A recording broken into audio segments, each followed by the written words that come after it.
The broken clock. Time teaches more than words. There are some lessons in life that no classroom can teach. Lessons whispered through the quiet passing of time itself. This is the story of a boy, his grandma. When Daniel was a little boy, he spent most of his days at his grandmother's house. She was an old, gentle woman, with silver hair, kind eyes, and a voice that felt like home. But what Daniel remembered most wasn't her stories, or even her warm bread. It was the clock. A big wooden clock that stood beside the kitchen wall, ticking steadily, like the heartbeat of the house. Each sound was a reminder that life was quietly moving, even when they weren't. Every morning, Daniel's grandmother would wind the clock. He watched her tiny hands turn the key, her face calm and focused. "Grandma," he asked one day, "why do you do this every day?"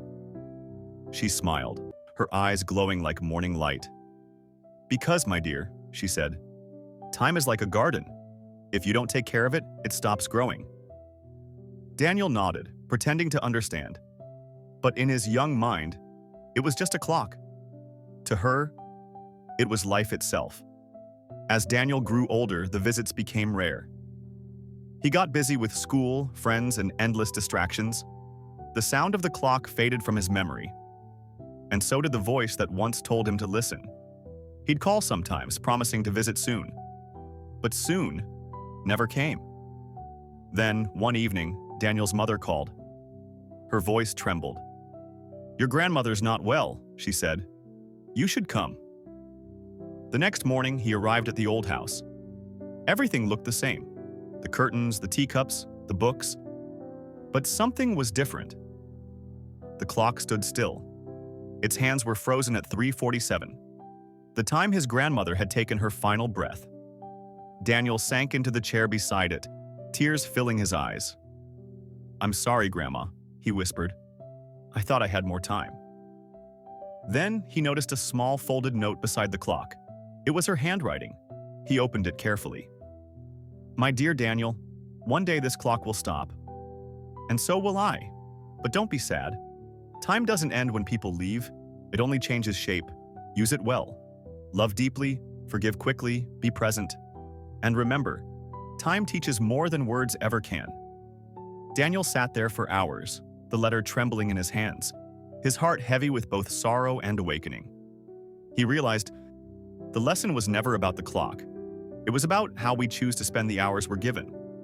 So Daniel stayed. He cleaned the old clock, replaced its broken parts, and wound it carefully once again. Then, it ticked. It was as if the house breathed once more, as if her voice had returned. From that day on, Daniel changed. He began waking early, calling loved ones, reading, walking, learning. He realized every tick was a heartbeat of life, and every talk, a chance he could lose. Years later, Daniel became a teacher. And on the wall above his desk hung that same clock, still ticking.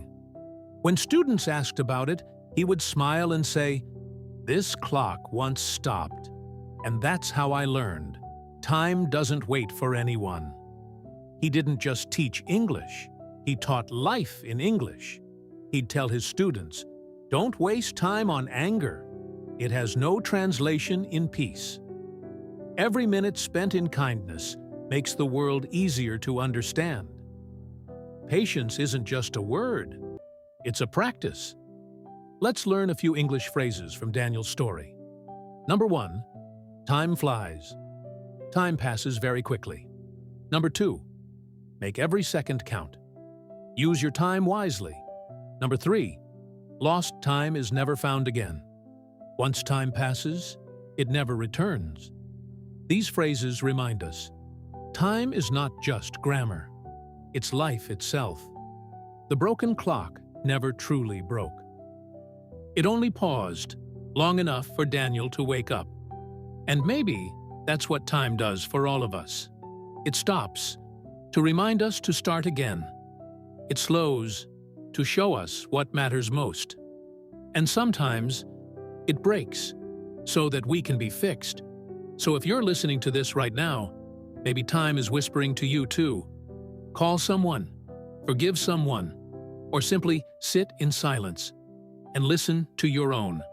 Because remember, time teaches more than words can. Moral of the story: time is not just about hours and minutes. It's about moments, choices, and the people you share them with. Don't wait for the perfect time to live or love. Make now the right time. Because every tick is a chance to begin again.